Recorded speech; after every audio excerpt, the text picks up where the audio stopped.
Bonjour. Retenez ceci. Chaque acte que tu poses, qu'il soit positif ou négatif, influence à la fois le monde physique et le monde spirituel. En effet, chaque acte représente une sémence qui produira des fruits dans ces deux dimensions. Le monde nous dit « tout se paie ici-bas ». Je crois qu'il a raison. Un moyen simple, puissant d'accéder au monde spirituel réside dans tes paroles. Tes mots ont un impact considérable sur ta vie, celle des autres et sur ton environnement. Cependant, le moyen le plus puissant reste les actes que tu poses. Lorsque tu ériges un autel à travers tes actions, cela prend une autre dimension. Surtout quand cet acte est accompagné des paroles et des sacrifices, en particulier les sacrifices de sang. Beaucoup ignorent que l'acte sexuel, en tant qu'échange direct de sang, devient également un autel que tu bâtis.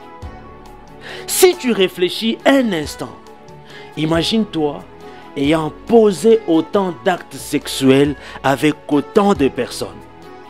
Combien d'autels as-tu déjà érigé?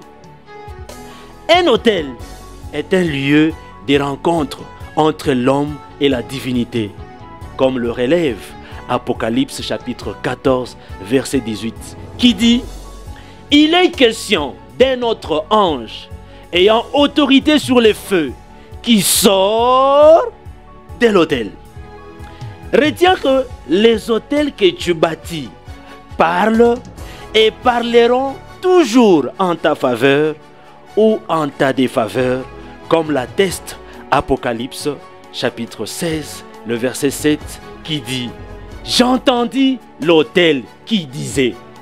En d'autres termes, j'entendis l'autel qui parlait. Alors, mon frère, ma soeur, n'hésite pas à s'aimer des bons actes, accompagnés toujours des belles paroles, tant pour toi-même que pour ceux qui t'entourent, en cultivant un langage positif. Tu contribueras à nourrir un monde meilleur, tant sur les plans personnels que sur les plans spirituels. Si tu désires que le Seigneur parle avec bienveillance en ta faveur, construis des autels en lui présentant tes holocaustes, comme les confirme Genèse chapitre 8, versets 20 à 21, qui dit « Et Noé bâtit un autel à l'Éternel.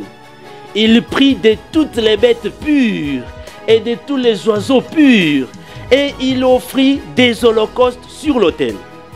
L'Éternel sentit une odeur agréable, et l'Éternel dit à son cœur, je ne maudirai plus la terre à cause de l'homme, parce que les pensées du cœur de l'homme sont mauvaises dès sa jeunesse. Et je ne frapperai plus tout ce qui est vivant, comme je l'ai fait. » Tu veux que Dieu prenne des grandes décisions. Tu veux que Dieu prenne des bonnes décisions en ta faveur. Prends la décision et la résolution de bâtir des autels pour Dieu à travers tes bons actes. Que Dieu te bénisse.